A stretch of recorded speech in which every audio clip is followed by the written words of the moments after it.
فاز اسٹڈی روم میں بیٹھا سگریٹ پی رہا تھا۔ اسے نہ جانے مریم کی بات کیوں اتنی بری لگی تھی۔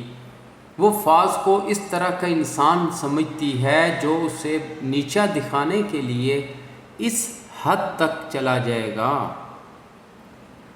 آج تو سگریٹ بھی اسے سکون نہیں دے رہے تھے۔ اب اپنے غصے کو کسی طرح تو کم کرنا تھا، اس لیے وہ تہہ خانے کی طرف گیا۔ اسلم وہاں کرسی پر بندھا ہوا بیٹھا تھا۔ اسلم کو دیکھ کر فاز کے چہرے پر مسکراہٹ آ گئی۔ فاز اسلم کے پاس گیا جو نیم بے ہوشی کی حالت میں تھا اور اس نے منہ پر ایک زوردار تھپڑ مارا۔ اسلم جو نیم بے ہوشی میں تھا پوری طرح ہوش میں آ گیا۔ بند تہہ خانے میں فاز کے تھپڑ کی آواز گونجی تھی۔ کون ہو تم؟ اسلم نے فاز کو دیکھتے ہوئے خوفزدہ لہجے میں پوچھا۔ اسے لگ رہا تھا اس کا جبڑا ہل گیا ہے۔ تجھے ایسی کون سی سزا دی جائے جس سے مجھے بھی سکون مل جائے؟ فاز نے اسلم کے سوال کو نظر انداز کرتے سوچنے والے انداز میں کہا، ہاں، تجھے میں 5 دن تک زندہ رکھوں گا، لیکن ان 5 دن کا ایک ایک سیکنڈ تجھ جیسے کمینے انسان پر اتنا بھاری بنا دوں گا کہ خود اپنے منہ سے موت مانگے گا لیکن تجھے موت نہیں دوں گا۔ فاز نے نفرت بھرے لہجے میں کہا اور اسلم کے سامنے چھوٹا سا میز لا کر رکھا۔ اسلم آنکھیں پھاڑے فاز کو دیکھ رہا تھا۔ فاز نے اسلم کا ایک ہاتھ کھولا اور اسے میز پر رکھ کر تیز دھار والا چاقو پکڑا۔ اسلم کی خوف کے مارے آنکھیں باہر آ گئی تھی۔ یہ کیا کرنے والے ہو تم؟ اسلم نے گھبرائے ہوئے لہجے میں پوچھا۔ ابھی پتہ چل جائے گا اسلم میاں، فاز نے مسکراتے ہوئے کہا اور اسلم کی ایک انگلی کاٹ دی۔ پورے تہہ خانے میں اسلم کی دردناک چیخیں گونجنے لگی۔ فاز نے اس پر بس نہیں کیا، اس کا دوسرا ہاتھ بھی میز پر رکھ کر دوسرے ہاتھ کی بھی انگلی کاٹ دی۔ اسلم بنا پانی کے مچھلی کی طرح تڑپ رہا تھا، خون میز سے ہوتا ہوا زمین پر گر رہا تھا۔ ویسے تو 5 دن سے پہلے بھی مر سکتا ہے، یہ تو اب تجھ پر ڈپینڈ کرتا ہے کب تک تکلیف کو برداشت کرتا ہے، لیکن ابھی بھی کچھ کمی محسوس ہو رہی ہے مجھے۔ فاز نے اسلم کی چیخوں کی پرواہ کیے بغیر خود سے کہا، یاد آیا، کہاوت ہے نا، ایک جلے پر نمک چھڑکا تو زیادہ تکلیف ہوتی ہے۔ میں اگر اس پر نمک کی بجائے مرچیں چھڑک دوں تو کیا خیال ہے تمہیں زیادہ تکلیف ہوگی؟ فاز نے اسلم کو دیکھتے معصومیت سے پوچھا، جس کی چیخوں میں اب کمی آ گئی تھی لیکن ابھی بھی وہ کانپ رہا تھا۔ کیا یاد کرو گے؟ مرچوں والے آئیڈیا کو کسی اور پر استعمال کروں گا۔ تم ابھی اندھیرے کو انجوائے کرو۔ فاز کہتے ہی وہاں سے چلا گیا اور تہہ خانے کا دروازہ بند ہوتے ہی ہر طرف اندھیرا چھا گیا تھا اور اب فاز قدرے بہتر محسوس کر رہا تھا، لیکن مریم کی بدقسمتی جو اس کے سامنے آ گئی۔ مجھے گھر جانا ہے، مریم کے فاز کو دیکھتے دو ٹوک انداز میں کہا۔ تمہیں بھی تھوڑا بہت سبق سکھانا چاہیے تاکہ تھوڑی عقل تم میں بھی آ جائے۔ تمہاری خالہ گاؤں گئی ہیں ضروری کام سے اور میں نے سارے ملازمین کو چھٹی دے دی۔ جو کچھ میں کہوں گا وہ تمہیں بنانا ہے، اور مسز، ابھی تک میں نے آپ کی غلطی کو معاف نہیں کیا، تو میرے سامنے اپنی زبان چلانے سے تھوڑا پرہیز کریں۔ فاز نے ماتھے پر تیوری لیے مریم کو دیکھتے کہا جو فاز کو کھا جانے والی نظروں سے دیکھ رہی تھی، اور آپ کو ایسا کیوں لگتا ہے کہ میں آپ کی بات مانوں گی؟ مریم نے سنجیدگی سے فاز کو دیکھتے ہوئے پوچھا، جو ہلکا سا مسکرا کر مریم کے قریب آیا۔ مسز، ابھی تک میں نے آپ سے اپنا حق نہیں لیا۔ اگر آپ نے میری بات نہ مانی تو رات کو تیار رہنا اور تم مجھے روک بھی نہیں سکتی۔ فاز نے ہلکا سا مریم کے کان کو اپنے لبوں سے چھوا اور پیچھے ہٹ گیا۔ آج تم کھانا بناؤ گی، کل پورے پیلس کی اچھے سے صفائی کرو گی، جب بیزی رہو گی تو فضول کے خیالات تمہارے چھوٹے سے دماغ میں نہیں آئیں گے، اور تمہارے چہرے کے تاثرات دیکھ کر لگ رہا ہے تم میری پہلی والی بات پر عمل کرو گی، تو لگ جاؤ کام میں۔ فاض نے مریم کے گال کو تھپ تھپاتے ہوئے کہا اور وہاں سے چلا گیا۔ پیچھے مریم کا دل کیا کہ اس کھانے میں زہر ملا دے تاکہ ساری پریشانی ختم ہو جائے، لیکن ابھی اس کے پاس کوئی دوسرا راستہ نہیں تھا، اس لیے خاموشی سے کچن کی طرف چلی گئی۔ مصطفیٰ شاہ میر کی ریسیپشن کے فوراً بعد تم رانی کو غائب کر دو گے؟ دوبیر نے مصطفیٰ کو دیکھتے ہوئے کہا۔ اچھا ٹھیک ہے، کیا آپ جانتے ہیں پاشا بھی آ رہا ہے؟ مصطفیٰ نے سنجیدگی سے پوچھا۔ ہاں جانتا ہوں، لیکن میں نے سوچا ہے میں شاہ میر کو ایک موقع دوں گا۔ دوبیر نے اپنی کنپٹی سے ہلاتے ہوئے کہا۔ کیا بھائی، آپ جانتے بھی ہیں آپ کیا کہہ رہے ہیں؟ مصطفیٰ نے بے یقینی سے دوبیر کو دیکھتے پوچھا۔ ہاں، میں نے بہت سوچ سمجھ کر فیصلہ کیا ہے، اگر وہ سدھر جاتا ہے تو اچھی بات ہے، دوبیر نے کہا۔ آپ کا دل سچ میں بہت بڑا ہے، لیکن اس کرم نوازی کی وجہ کہیں زرتشہ تو نہیں؟ مصطفیٰ نے دوبیر کو دیکھتے پوچھا۔ ایسا کچھ نہیں ہے مصطفیٰ، بس میں اسے ایک موقع دینا چاہتا ہوں۔ دوبیر نے کہتے ہی کھڑکی کی طرف رخ موڑ لیا۔ ویسے تو وہ اپنے تاثرات چھپانے میں ماہر تھا، لیکن آج کل زری کے معاملے میں اس کے ساتھ عجیب ہی ہو رہا تھا۔ مصطفیٰ نے مزید کچھ نہیں پوچھا تھا، اسے شاید اپنے سوال کا جواب مل گیا تھا۔ مصطفیٰ کے جاتے ہی دوپہر نے گہرا سانس لیا اور کھڑکی سے باہر دیکھنے لگا۔ عباس، انسانوں سے زیادہ تو اس گھر میں کتے ہیں، ہر جگہ وہی نظر آتے ہیں۔ عمر نے جھنجھلاتے ہوئے عباس کو کہا، جو ہلکا سا مسکرا پڑا تھا۔ کتے کم از کم وفادار تو ہوتے ہیں نا؟ عباس کی بات پر عمر خاموش ہو گیا۔ تم حویلی گئے تھے، جس سے ملنا چاہتے تھے، کیا اس سے مل لیا تم نے؟ عمر نے عباس کے سامنے بیٹھتے ہوئے پوچھا۔ نہیں، اسے تو نہیں مل سکا، لیکن ایک حسینہ سے بات چیت ہو گئی تھی۔ آخری بات عباس نے دل میں کہی۔ تو دوبارہ اب کب جاؤ گے؟ عمر نے پوچھا۔ اب روبرو ہونے کا وقت آ گیا ہے عمر، اب بہت جلد ایک دوسرے کے سامنے ہوں گے۔ بہت ہوا یہ چھپن چھپائی کا کھیل، عباس نے سنجیدگی سے کہا۔ جیسے تمہیں بہتر لگے، عمر نے کہا اور اپنے موبائل فون میں بزی ہو گیا۔ عباس کچھ سوچ کر مسکرا پڑا تھا۔ زری بوجھل دل کے ساتھ اپنے سامنے پڑے گلابی جوڑے کو دیکھ رہی تھی جو شاہ میر نے اس کے لیے خریدا تھا۔ اس نے رخصتی کا فیصلہ تو کر لیا تھا، لیکن اس کا دل خوش نہیں تھا۔ اس کی نظر اپنی کلائی کی طرف گئی جہاں شاہ میر ان بریسلٹ پہنایا تھا، لیکن اب کلائی خالی تھی۔ یہ کہاں گیا؟ زری نے پریشانی سے ارد گرد دیکھتے ہوئے کہا، لیکن بریسلٹ کہیں نہیں تھا، کہیں گر گیا ہوگا۔ اگر شاہ میر نے پوچھا تو اسے میں کیا جواب دوں گی؟ زری نے پریشانی سے سوچا۔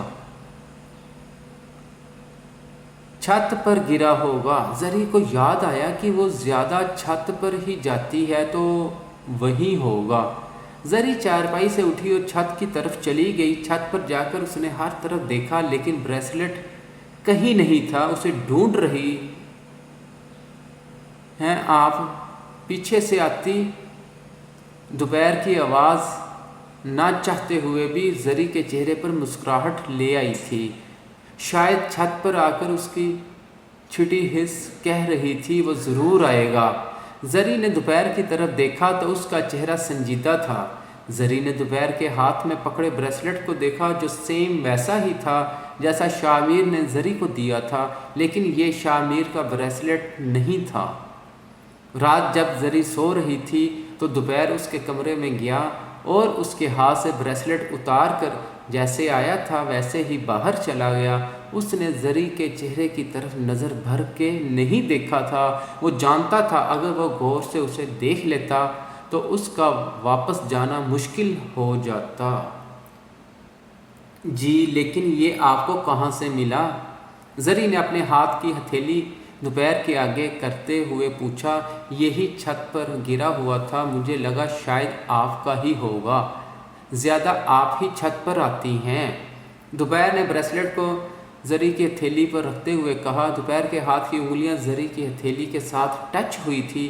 دوپہر کی نظریں تو زری کے چہرے کی طرف تھی، جس نے گھبرا کر جلدی سے اپنا ہاتھ پیچھے کیا اور اپنے بریسلٹ کو پہننے لگی، لیکن اس کا لاک اس سے بند نہیں ہو رہا تھا۔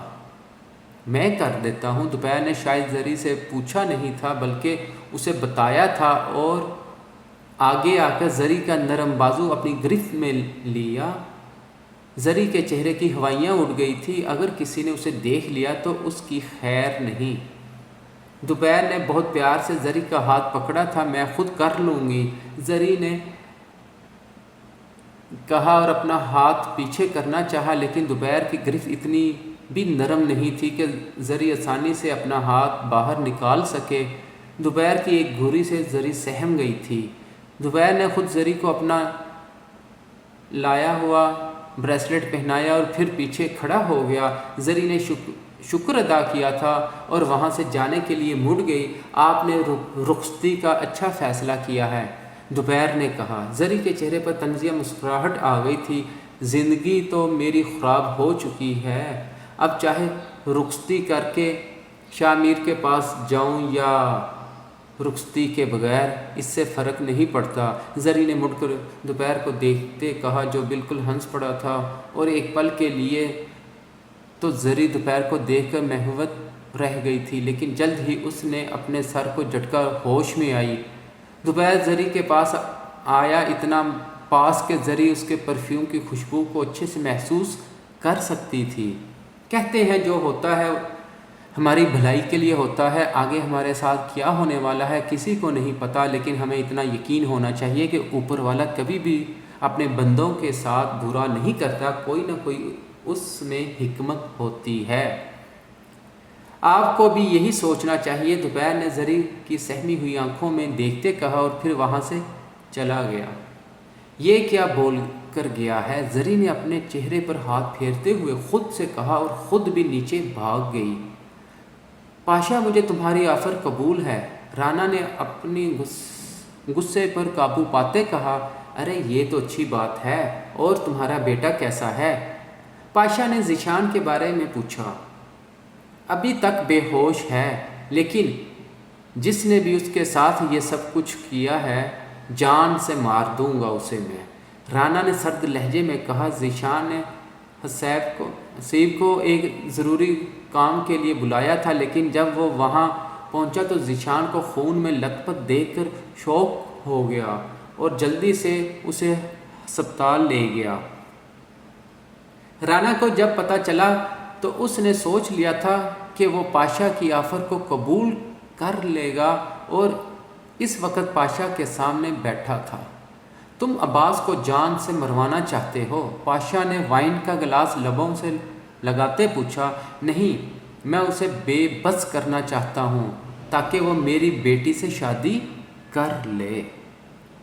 میں اسے مارنا نہیں چاہتا، مجھے وہ زندہ چاہیے، ورنہ میری بیٹی اپنی جان لے لیں گی، رانا نے غصے سے کہا۔ پاشا ہنس پڑا تھا۔ رانا عباس کو بے بس کرنا چاہتا ہے، جو کہ ناممکن تھا۔ یہ بات تو پاشا کو بھی معلوم تھی، لیکن کچھ نہیں بولا۔ اسے بس اپنے لیے رانا کی ضرورت تھی، تو رانا کی مدد کیوں کرتا؟ ماضی اقرا کی بات نے عباس کو بہت بے چین کیا ہوا تھا۔ اسے سمجھ نہیں آ رہی تھی کیا کرے، وہ سچ ہی کہہ رہی تھی۔ ان کام میں ایسا تھا جس میں بے قصور لوگوں کو بھی جان چلی جاتی ہے، لیکن اقرا کو تو وہ بچپن سے پسند کرتا تھا، اور اس وقت بھی عباس نے اقرا کے لیے ایک فیصلہ کیا جو شاید اس کے بھائی کے لیے ناقابل قبول تھا۔ عباس اقرا کے پاس گیا جو بیڈ پر بیٹھی کتاب پڑھ رہی تھی۔ مجھے تم سے ضروری بات کرنی ہے۔ عباس نے سنجیدگی سے اقرا کو دیکھتے ہوئے پوچھا، جی کیا کہنا چاہتے ہیں؟ اقرا نے کتاب سائیڈ پر رکھتے عباس کی طرف دیکھا۔ میں تم سے نکاح کرنا چاہتا ہوں۔ عباس نے سیدھا اپنا مدعا بیان کیا جس پر اقرا ہنس پڑی تھی۔ اور آپ کو ایسا کیوں لگتا ہے کہ میں آپ سے نکاح کے لیے تیار ہو جاؤں گی؟ اقرا نے عباس کے سامنے آتے ہوئے تیکھے لہجے میں پوچھا، مجھ میں کمی کیا ہے وہ بتا دو۔ عباس نے بھی سنجیدگی سے پوچھا، میں بتا چکی ہوں۔ اقرا کہہ کر وہاں سے جانے کے لیے مڑنے لگی کہ عباس نے اس کا ہاتھ پکڑ کر روکا اور خود کے قریب کیا، جو اپنا متوازن برقرار نہیں رکھ پائی اور عباس کے سینے سے آ لگی تھی۔ یہ کیا بدتمیزی ہے؟ اقرا نے گھورتے ہوئے عباس کو کہا جو مسکرا پڑا تھا، اگر میں سب کچھ چھوڑ دوں جو تمہیں پسند نہیں ہے تو کیا پھر بھی تم مجھ سے نکاح نہیں کرو گی؟ عباس نے اقرا کی آنکھوں میں جھانکتے ہوئے کہا، جو آنکھیں پھاڑے عباس کو دیکھ رہی تھی، جیسے عباس کی بات پر یقین کرنے کی کوشش کر رہی ہو، میرے لیے آپ سب کچھ کیوں چھوڑ رہے ہو؟ اقرا نے بے یقینی سے پوچھا۔ جب تمہیں پہلی بار دیکھا تھا اسی دن تم پر دل ہار بیٹھا تھا، اس لیے تھوڑا خود غرض ہو رہا ہوں، اور تمہارے لیے تو میں کچھ بھی کر سکتا ہوں۔ میں وعدہ کرتا ہوں ہم دونوں یہاں سے دور چلے جائیں گے، اس دنیا سے بہت دور، سب کچھ چھوڑ دوں گا۔ عباس نے اقرا کے چہرے پر آئی بالوں کی لٹوں کو کان کے پیچھے کرتے کہا، اور اقرا کو ابھی بھی عباس کی بات پر یقین نہیں آ رہا تھا۔ اس وقت اقرا کو اپنا آپ بہت محسوس ہوا تھا۔ ٹھیک ہے، اگر آپ نے یہ کام چھوڑ دیا تو میں آپ سے نکاح کر لوں گی، لیکن آپ بھی اپنے وعدے پر قائم رہیے گا۔ اقرا نے رضامندی دیتے ہوئے کہا، تھینک یو سو مچ۔ اقرا عباس نے خوشی سے اقرا کو گلے لگایا اور اتنی زور سے بھینچا کہ اسے اپنا سانس بند ہوتا محسوس ہوا۔ اوہ سوری، اب تم سے نکاح کے بعد ملوں گا، اپنا خیال رکھنا، عباس نے پیار سے کہا اور کمرے سے باہر چلا گیا۔ پیچھے ابھی بھی اقرا بے یقینی سے کھڑی تھی۔